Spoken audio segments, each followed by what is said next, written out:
totally solitary.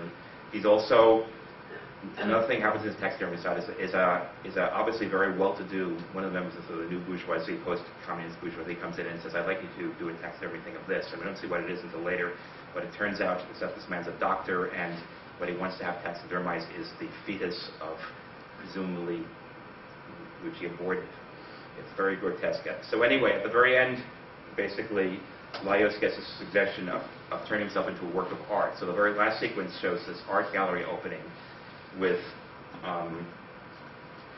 all these patrons dressed in white, and the doctor who discovered his dead body has had the father and son mounted as statues, and is putting Rilke on an archaic torso, because the statue of Laios his head and arm have been lopped off, so it's an incomplete statue, like an ancient Greek statue, and it's just a very kind of pompous discourse about artistic fulfillment. So it seems that part of the way to describe the film is that the film both has these incredibly grotesque body horror type contents, but at the same time it's a very icy, Kubrickian, formalist withdrawn film in terms of how this is presented to us.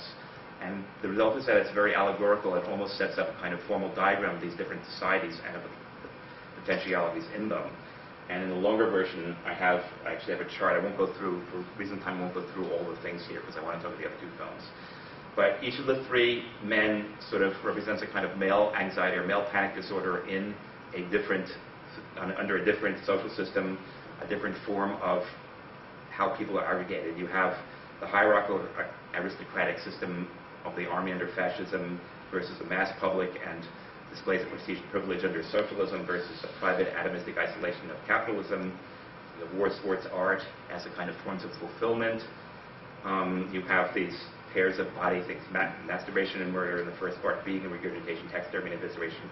You have different, anyway, so I could go at length about these, but all these kind of features are allegorized, and obviously the film doesn't have any nostalgia for the communist past, but it sort of it has this very kind of cold position where it presents all three social systems and implies, the limitations or disappointments of all three. And as I mentioned, for all the kind of fakery and privilege of the party leaders which you see and ridiculous pageantry which you see in the communist part, it is the only one of the three. The Kalman is the only one of the three men who has any form of social relationship with other human beings at all, basically, which isn't completely abusive and isolating.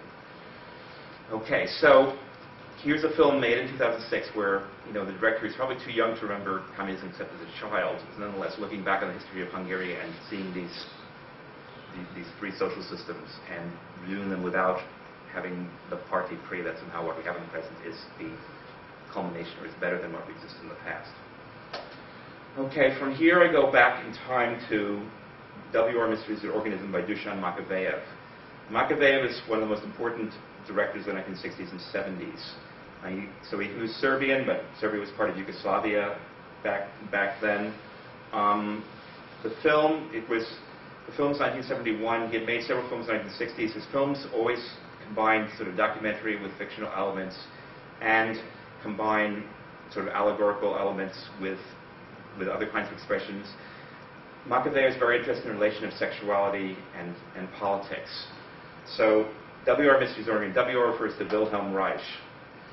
So we sort of get a kind of film which in part, it's partly made, Yugoslavs, unlike other Eastern Europeans, were allowed free travel to the West.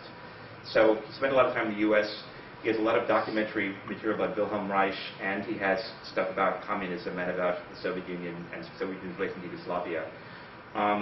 So Reich, as some of you may know, was a disciple of Freud who tried to combine psychoanalysis and Marxism, for which he basically got kicked out of the psychoanalytic movement on the one hand and got kicked out of the German Communist Party on the other hand, because neither side liked the combination.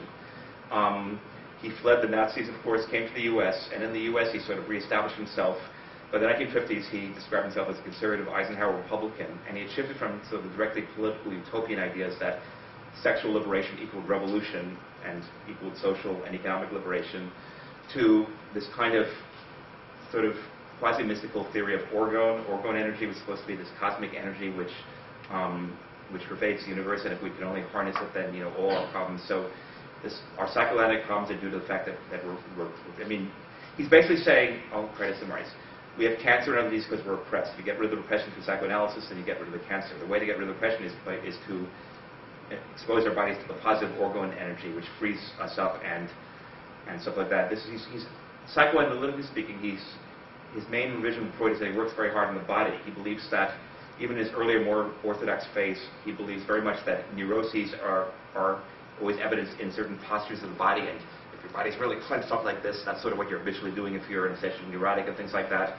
And that bodily release was very much tied, which he saw through orgasm, but also through various kind of body exercises in the therapy. It was very closely related to both sexual release and political release and personal fulfillment. And so all these things go together.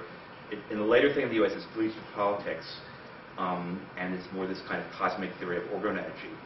What happened to Reich, though, was that he was denounced by the Food and Drug Administration as a medical quack because he claimed that his orgone boxes would cure cancer. As a result, he was arrested and convicted and sent to jail. He died in jail in the mid-50s. Orgone boxes were destroyed and his writings were burned because they were judged by the U.S. government to be medical quackery. So we sort of have, that's the American part. The Yugoslavian or socialist part of the film deals with, deals with sort of the relations, the ideals of communism. Again, sex and communism in a kind of collage. So the main,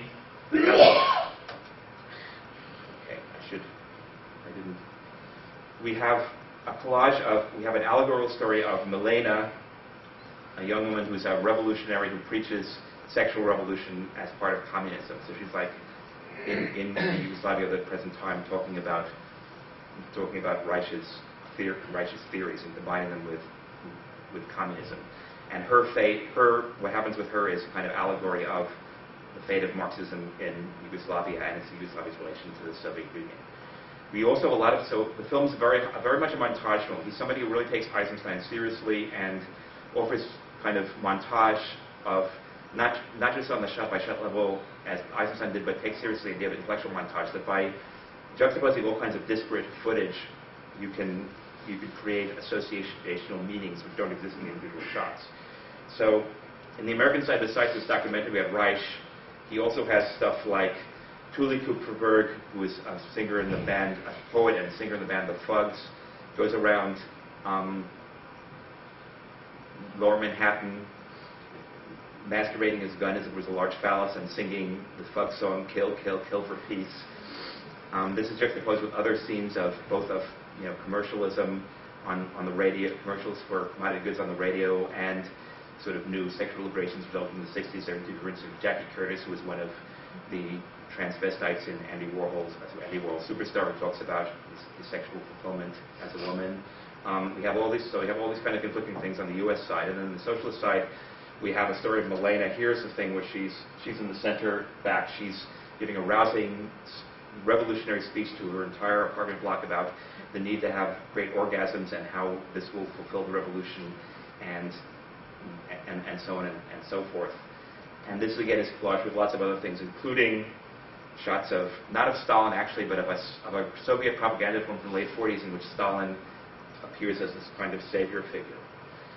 What also happens to Milena is that she falls in love with this Soviet ice skater who's an artist of people, who's called Vladimir Ilyich, obviously reference to Lenin.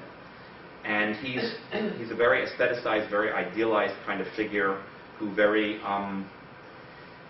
always given to these rhapsodics, but very bland, but also very side species, of which parrots this sort of official Marxist-Leninist rhetoric. And she's attracted to him despite the fact that in certain ways she seems to be this kind of cold opposite of her ideals of sexual, self-abandon. Here, one of his, this is a quote from the soundtrack. I mean, basically, this is one of the speeches he gives, which is actually recorded. It's a paraphrase of actually something Lenin is reported to have said about how beautiful the Appassionata Sonata is, but how he couldn't listen to it without being angry. Lenin talking about how in order to be a revolutionary, you can't be soft. You have to suppress such thoughts of beauty because of the necessities of creating revolution.